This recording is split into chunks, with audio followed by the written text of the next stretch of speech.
Hello. Despite it being in between Christmas and New Year's, I did think we'll manage to put a video out. Might be a little bit later than normal, but never mind. And I wanted to talk to you specifically about something because I came across this label over the Christmas period, which I hope you can see is for Hock.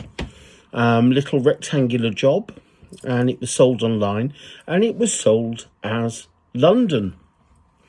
And I think you probably know by now, if you've watched a few of these things, that it won't be London, will it?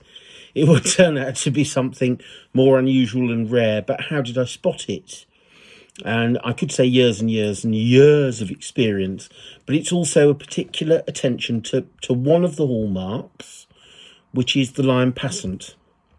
The line Passant, which is, to all intents and purposes, the sterling standard mark that was introduced in 1544 for a brief period with a little crown on its head. I did have one of those marks once, but was very foolish and sold it straight away. What an idiot I was.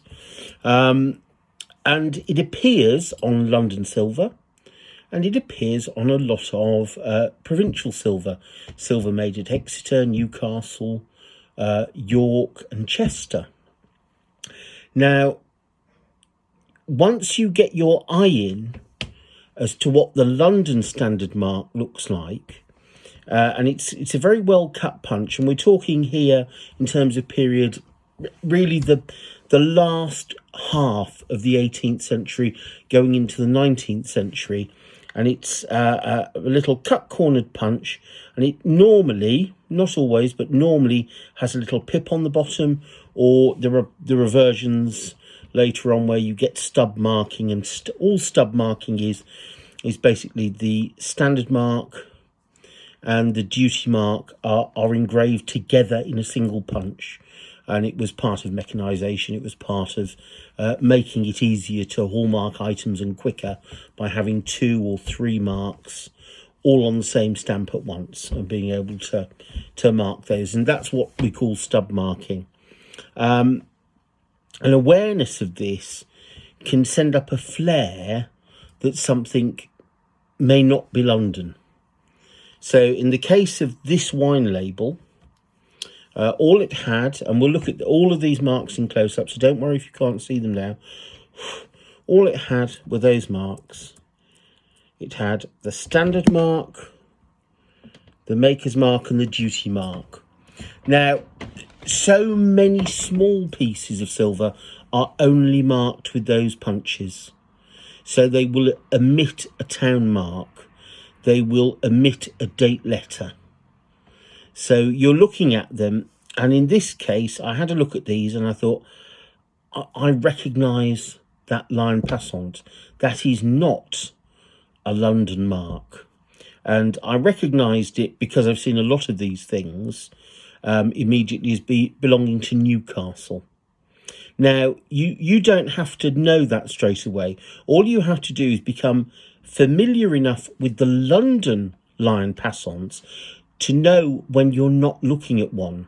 So in a perverse way, you don't have to learn all the provincial variations, which I've done over, 30, 35 years. You can just look and study all the London ones quite readily. There are databases, there are books to look on, and you can say, well, this one isn't like those. And then you can go off and you can look through other books and references for that. But in this case, I knew immediately it was Newcastle, and that enabled me to look up this maker's mark. Now it's IB. Now, if you look in a London maker's mark, there are lots of IBs. There are lots of possibilities. So I don't blame the person that sold this for not knowing that. But actually, when you look at Newcastle and you look at this period, which is early 19th century, there's really only one. And that is John Brown of Carlisle. So this is beyond being a piece of Newcastle silver. This is a piece of Carlisle silver. He only sent work for 4 years, between 1822 and 1826. So it's really rather rare. And yet this was purchased, as I say, just before Christmas, on a well-known internet website. for a few pounds as London, as a bog standard London label. So that's the advantage it can give you. Now that's an example of Newcastle. Going back a little while, and much rarer, we have this, another wine label. It will mainly be wine labels, it will mainly be teaspoons, it will mainly be sugar tongs, small pieces of silver. And this is rather lovely, absolutely mint condition. And again, this was being sold as a London wine label. And understandably at the back, now this does have a date letter. And you would expect after a certain period for London examples to have date letters, whereas some other provincial ones wouldn't. So again, but the first thing is the marks are slightly unevenly struck. At this period, you'd expect that stub marking I was talking about. So all the marks are struck together at once, which makes them set positions. These are slightly spaced out. But again, it was that line Passant. It's got a flat base. It's in much more of a rectangle. The line itself is bobbly. It's got a bobbly head. It's got bobbly feet. The legs are quite thin. It is not a London cut punch. So again, the maker's mark RI, which again, it doesn't immediately leap out at you that that's a provincial maker. It's not a distinctive maker's mark. But because I knew that was not a London Lion Passant, because I recognised it this time as being from Chester, I could place this as being by Robert Jones, assayed in 1793, and Robert Jones was working in Liverpool. So again, even rarer than Chester, this is a piece of Liverpool silver. Again, sold as London and bought very reasonably indeed, because the seller thought it was London, because he didn't appreciate what the marks actually were. He thought it was London mark for 1792, a standard error. So there's Chester for you. Exeter. Now, the Exeter Lion Passant, the later ones, they're all listed in the book by Miles Harrison. You can look in the back of it. He actually went through and compiled when these particular punches were used, so we use them for dating as well. Now here again, here's a lovely set of, you know my fondness for bright cut, later bright cut flatware. There's a lovely set of 4 teaspoons with all that West Country engraving, which itself, was an alarm bell that these were not London, and stamped on the back. And again, we'll look at all of these things in close up with a very clear. Now, this is what happens with provincial Lion Passants. Often they're in very rectangular punches. Some of the earlier Newcastle ones are, certainly the Exeter ones are. Absolutely, you can see the sharp points of the corners and flat edges. That tells you immediately you're looking at a provincial Lion Passant.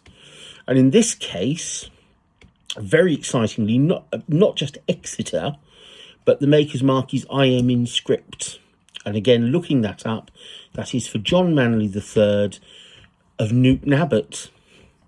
And he was, I think, the only registered goldsmith at Exeter working in Newton Abbot. So this is Newton Abbot silver. So we're going from Carlisle to Liverpool to Newton Abbot, and we're not breaking into big money of what these things cost, because one collects on a budget, but extremely rare. Think of the last time. When did you see Liverpool, Carlisle and Newton Abbot silver all together in one? And again, it gets even worse, because I sort of probably pipped the person that should have bought these to the post. A lovely set, a lovely rare set. So it can happen earlier, of George II Hanoverian pattern teaspoons. Now, these were purchased from the Finial auction, which is the specialist auction of Spoon Club. And even these, in a Spoon Club auction, were down as London. but they are not London. And only two of us recognised, I think, what they really were. And that was, again, from the very square, rectangular, and an unusual lion passant. Okay, the maker's mark is quite distinctive when you look at it, but you have to know that the lion passant is wrong for London, and then you have to think, where else is it? And these are Joseph Freeman of Plymouth, about 1750. Just had to double check that he was Joseph and not John, because I do get muddled sometimes. Joseph Freeman of Plymouth, 1750. I think the only set of teaspoons known by him, possibly. Extremely rare, again, bought as London in the Spoon Club auction, of all things. And almost going without saying, I don't have an example just with a lion passant and a standard mark to show you, but a piece of York silver. And again, the York, this is a little, actually quite a rare little sifting spoon, little condiment spice spoon, assayed in York. York is one of those places where the maker's marks are so few and so distinctive that often the standard mark won't help you, because you're already helped by the maker's mark. But in the past 10 years, I have bought two pieces of silver, a wine label and a pair of sugar tongs, and I've bought them because I recognised the lion passant, because that's all it had on, the lion passant and a maker's mark. The maker's marks were not, at the time I purchased the items, recorded. I discovered two new York makers purely because I recognised the particular lion passant that was used at York. And, you know, two probably the most important discoveries I've made. And we'll touch on those in a later video. But that's all about knowing about lion passants and understanding them. And really, you can see here, you know, I'm not a magician.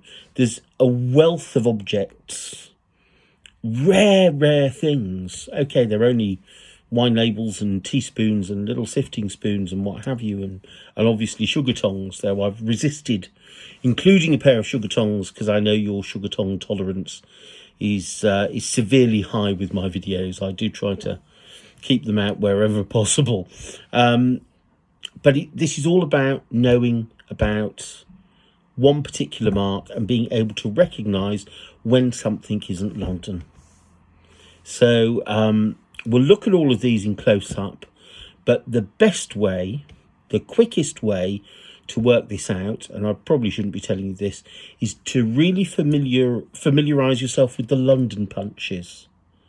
Because once you've done that, you will recognise anything which is not a London punch. There is one small caveat to that, which has foxed me with a couple of items over the years, and that is when London goldsmiths counterfeit. They produce period counterfeit marks, assay office marks.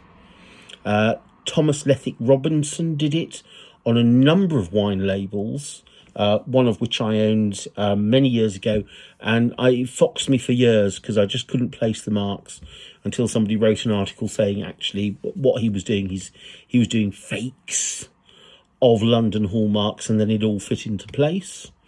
And also Henry Day, he did it later on. So these are known period forgers. The assay office has a grim view of their work. I think it's rather charming. I think it's historically important. I don't think any of their punches should be overstruck or cancelled or obliterated, but you know, we all have differences with authority, but I think that's too important and too precious. Even though they were period forgers, I mean, it's 200 years. Surely we can let a little bit of water run under the bridge and not take things too seriously and start destroying heritage. But that's, again, that I'm going off on one, I shan't do that. But we're going to have a look at all of these punches now on these pieces of silver. But as I say, learn your London standard marks, your lion passants, learn what they look like. And that will help you in finding provincial rarities, and they pop up all the time. I'm absolutely flabbergasted. So I've made a rod for my back, my own back. You'll all be bidding against me, but there we go. Life's too short, isn't it? Good antiques hunting, and until next week, goodbye.